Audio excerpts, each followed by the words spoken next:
Okay. So this is our learner. And this learner, like all learners, takes information in through the sensory systems. So they take it in through the ears, through the eyes, through the nose, the mouth, and of course we're covered with skin. We take it in through the skin. And this sensory system receives the input only in the way in which the senses work. So the eyes, as senses, do not work the same way as the ears. The eyes take information in through a photomagnetic wave, electrophotomagnetic wave, and it means that you have to have a radiation source to spin off the photons, and that radiation source could be a light or it could be like the sun, and it spins these little photons off like this that land on the surface of objects, people, tables, chairs, etc. And as they land, they also reflect off. Now, the ability to have these reflect off is important because then the eyes will pick up these points of light that have been reflected on, and the eyes are set up to basically reflect the information as well. And so what that means is that this light source then reflects off of the surface, creating these points of light that the eyes also look at. Now, what's nice about the eyes is that the eyes also are able to move. So the eyes move, and as they move, then they're able to see more points of light. So eventually we get enough points of light on here that we start to see the actual pattern of the table. Well, the other feature then of the sensory system of the eyes is the movement. So we have movement of the eyes, and of course we have movement of the head, movement of the body, movement of the mouth, movement of the hands, and so the system neurologically is able to take in information off of the patterns that reflect off of the shape of an object. And we're also able to take that shape of those patterns and turn it into what we know as concepts.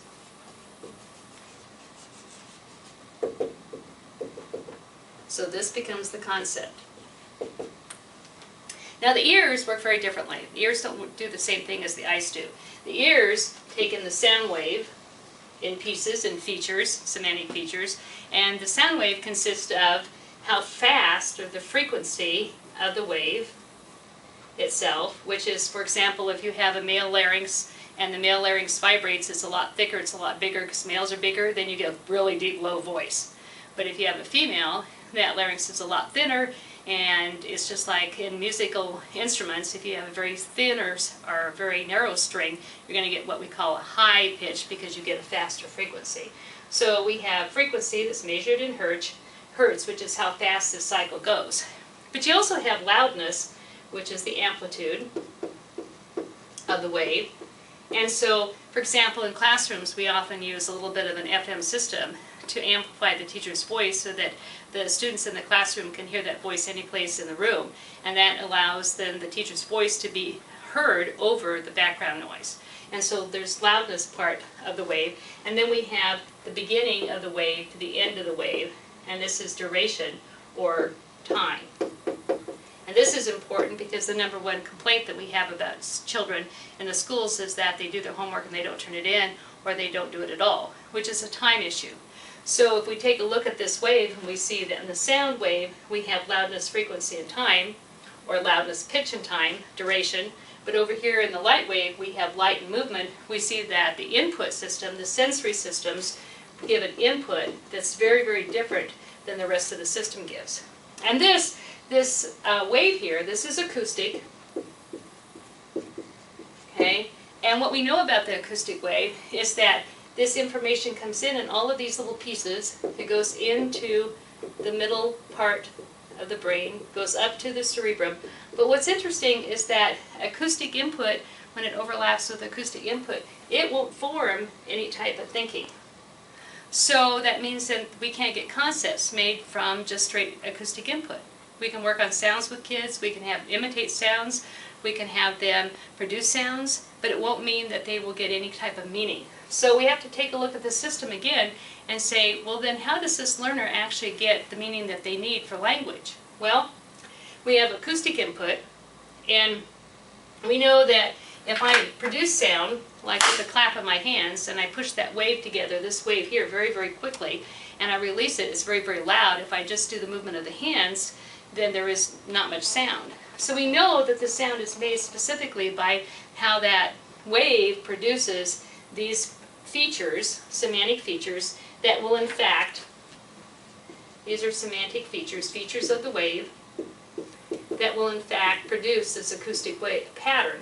Okay? So we can have acoustic patterns here, different frequencies, different timings of different sounds, different loudness levels, and we can have those patterns. And we know that those patterns are going to get recorded at the ear level and in the midbrain. And we can have visual input, and we can overlap these patterns, and we can get those also in the midbrain.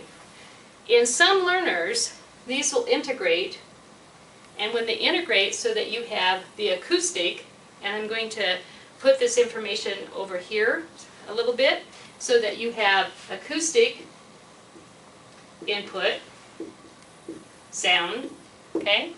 And you have visual input, something that you see. Then those will integrate in the auditory pathways. They actually will integrate right here in the auditory pathways. And when a person can do that, then that will form language. It will form a concept, a way to think. And what that means is that this person with these auditory pathways that are integrating information together, their thought, their thinking is going to be different. Their thinking is going to be in the sound of their own voice.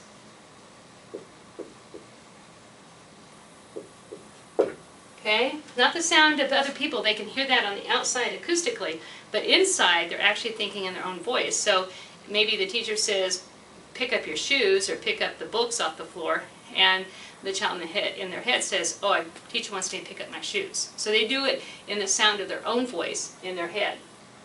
Well, what we know today is that about 15% of our regular general education population, 15% at the most, have this integration of sound and sight. So what does that mean? That means that if I'm a child and I'm sitting on the floor and I'm playing with my toys and I can see those toys, and my mother is behind me and she walks down the hall and she says, Ellen, put away your toys, blah, blah, blah, blah, blah. I can hear her, acoustic input. I can see what it is that she's talking about. I recognize her patterns.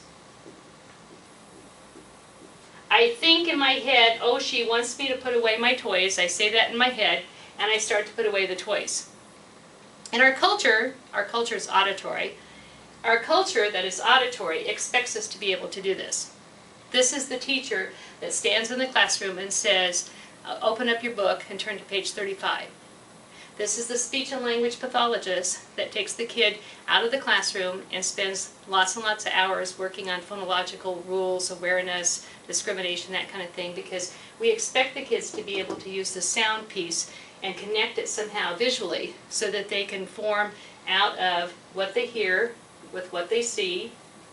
And this is like your letters, or this is like your sounds of your letters.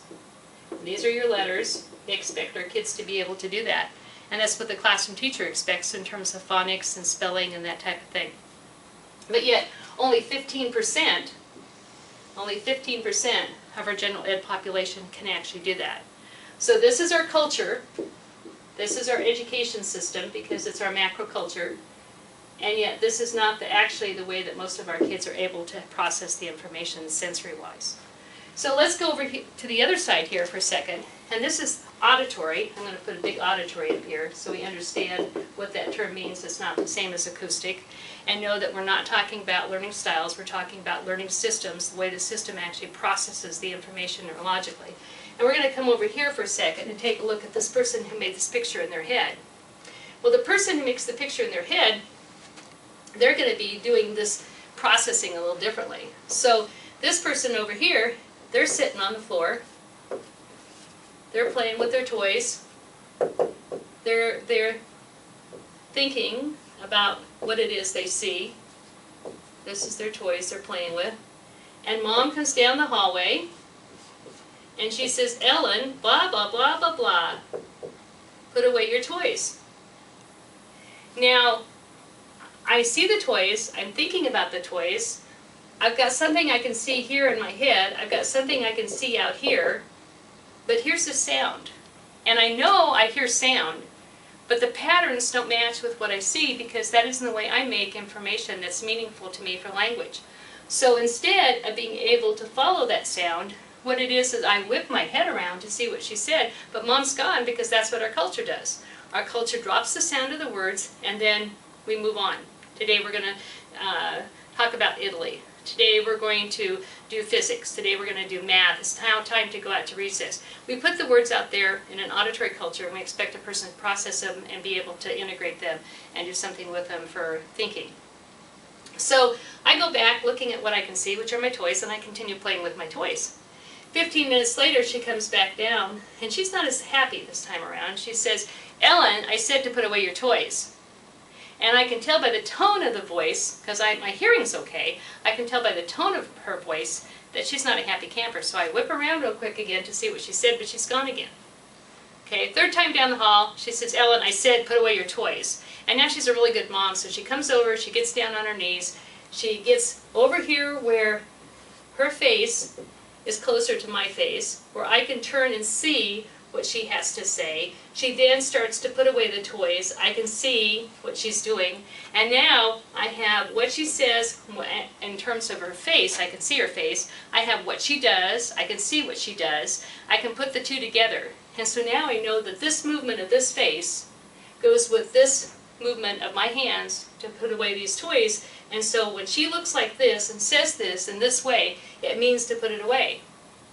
Well, there are a lot of kids out there who then are able to take and connect it back with the sound. Okay?